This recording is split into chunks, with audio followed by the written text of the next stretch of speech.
اللہ تعالیٰ نے جو انسان پیدا کیے ہیں ان کے مزاج مختلف ہیں. ان میں کچھ لوگ ہوتے ہیں جو قوی ہوتے ہیں ارادے کے، جو فیصلہ کر لیا ڈٹ گئے. کچھ لوگوں میں وہ قوت ارادی اتنی مضبوط نہیں ہوتی، وہ ادھر ادھر سوچتے رہتے ہیں. کچھ لوگ جسمانی طور پر بہت توانا ہوتے ہیں، کچھ لوگ جسمانی طور پر پیدائشی طور پر کمزور ہوتے ہیں.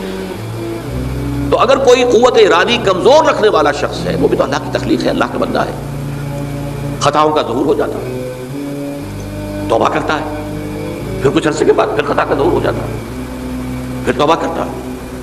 تو ہم تو یہ سمجھیں گے کہ ایک حد کے بعد پھر اس کی توبہ قبول نہیں ہونی چاہیے. لیکن حدیث سنیے.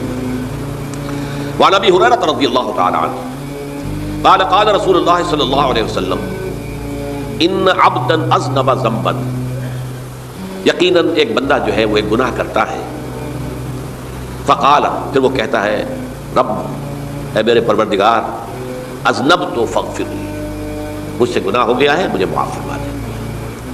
فقال ربہ، تو پروردگار یہ کہتا ہے اعلم عبدی ان لہ ربا یغفر الذنب ویأخذ بہ، میرا یہ بندہ یہ جانتا ہے کہ اس کا ایک رب ہے جو گناہ معاف بھی کر سکتا ہے اور سزا دے بھی سکتا ہے. کیا معنی ہوئے؟ گناہ اس نے کیا ہے لیکن جانتا ہے اللہ کو کہ وہ معاف بھی فرما سکتا ہے، تبھی تو وہ اللہ سے معافی کی درخواست کر رہا ہے. اس کے اس جاننے کی بنیاد پر، اس کے اس علم کی بنیاد پر، اس کے اس ایمان کی بنیاد پر فرمایا غفرت لعبدی، میں نے اپنے بندے کو معاف کر دیا. ثم مکث ما شاء اللہ، پھر وقت گزرا جتنا کہ اللہ نے چاہا. ثم اذنب ذنبا، پھر اس سے گناہ ہو گیا. فقال رب اذنبت ذنبا فاغفر، پھر کہتا ہے پروردگار مجھ سے گناہ ہو گیا، پھر مجھے معاف فرما دے.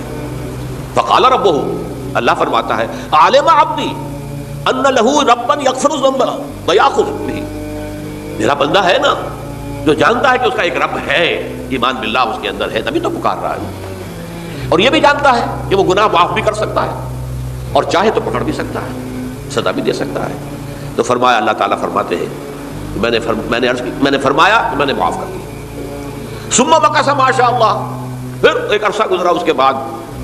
ثم اذنب ذنبا، پھر اس نے گناہ کیا.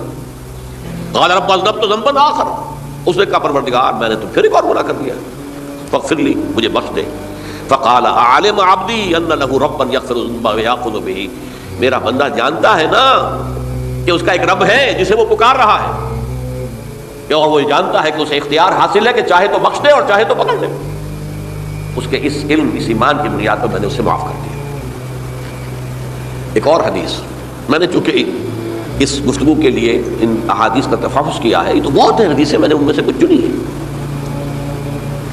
ہمارے بعض واعظ ناصح وہ بھی کسی شخص کو روکتے رہے، برائیوں سے روکتے رہے، نہیں رکتا تو کہیں غصے میں آ کے اللہ تجھے کبھی معاف نہیں کرے گا. یہ کتنا بڑا جرم ہے، اس کا اندازہ کیجئے اس حدیث سے. تو میرے بندے کو میری رحمت سے مایوس کر رہے ہیں، کتنا بڑا جرم ہے اس کا اندازہ کیجئے. یہ مسلم شریف کی روایت ہے عن جندب، حضرت جندب رضی اللہ تعالی عنہ سے، ان رسول اللہ صلی اللہ علیہ وسلم حدث، کہ اللہ کے رسول صلی اللہ علیہ وسلم نے ایک واقعہ بیان کیا. ان رجلا قال، کہ ایک شخص نے یہ کہا واللہ لا یغفر اللہ لفلان، کہ خدا کی قسم اللہ تعالیٰ فلاں شخص کو کبھی معاف نہیں کرے گا. وان اللہ تعالیٰ قال، اس پر اللہ تعالیٰ نے یہ فرمایا من ذا الذی یتعالی علیہ، یہ کون ہے جو میرے اوپر حکومت کرنے والا آ گیا، جو میری طرف سے حکم لگا رہا کہ میں کبھی معاف نہیں کروں گا. من ذا الذی، کون ہے وہ شخص، الذی یتعالی علیہ انی لا اغفر لفلان، کہ میں فلاں شخص کو کبھی معاف نہیں کروں گا. قد غفرت لفلان، اس کو تو میں نے معاف کر دیا. واحبطت عملہ، اس شخص کے تمام اعمال میں نے ضائع کر دیے کہ تم نے میرے بندے کو مایوس کیا. یہ ہے جرم کی انکار. تو توبہ کی دعوت دیتے رہو، توبہ کے لیے لوگوں کو آمادہ کرتے رہو، توبہ جو ہے اس کے لیے ترغیب دیتے رہو. اللہ تعالیٰ معاف فرمانے والا. اب آخری حدیث سنا رہا ہوں، یہ تو بہت ہی عجیب حدیث ہے اور متفق علیہ، یہ بخاری اور مسلم دونوں میں. حضرت ابو سعید الخدری رضی اللہ تعالی عنہ جو ہے وہ اس کے راوی ہیں. حضور نے فرمایا کانا فیمن کانا قبلکم رجل قتل 99